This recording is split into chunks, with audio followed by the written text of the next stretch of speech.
সুপ্রভাত দর্শক বন্ধু, ফিরে দেখার এই পর্বে আপনাদের সকলকে স্বাগত। আজ 11ই ফেব্রুয়ারি।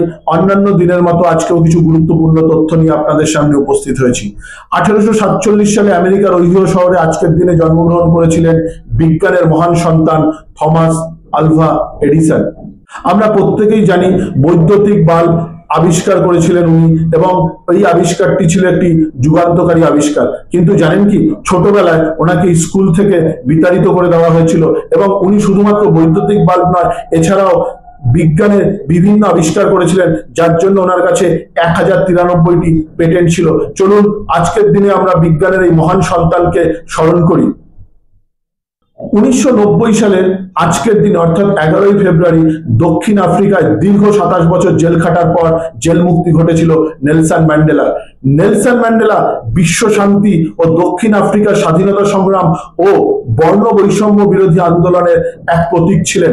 1993 সালে ওনাকে নোবেল পুরস্কারে পুরস্কৃত করা হয়, এবং 1990 সালে ভারত সরকার ওনাকে ভারতবর্ষের সর্বোচ্চ নাগরিক সম্মান ভারত রত্নে পুরস্কৃত করেন। 1994 সালে নেলসন ম্যান্ডেলা দক্ষিণ আফ্রিকার প্রথম কালো প্রেসিডেন্ট হয়েছিলেন।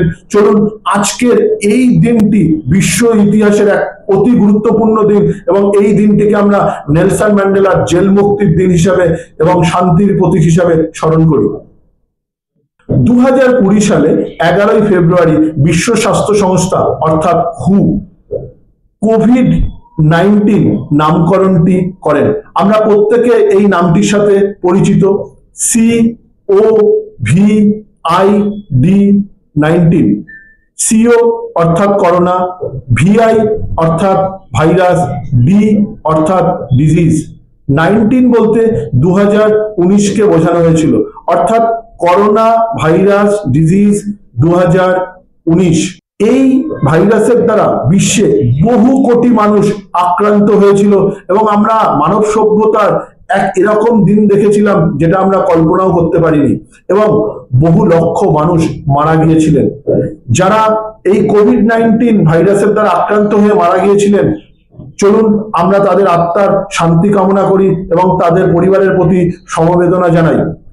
এই ধরনের তথ্যযুক্ত ভিডিও যদি আপনারা দেখতে চান, তাহলে আমাদের চ্যানেলটি অবশ্যই সাবস্ক্রাইব করুন এবং লাইক ও কমেন্ট করতে ভুলবেন না।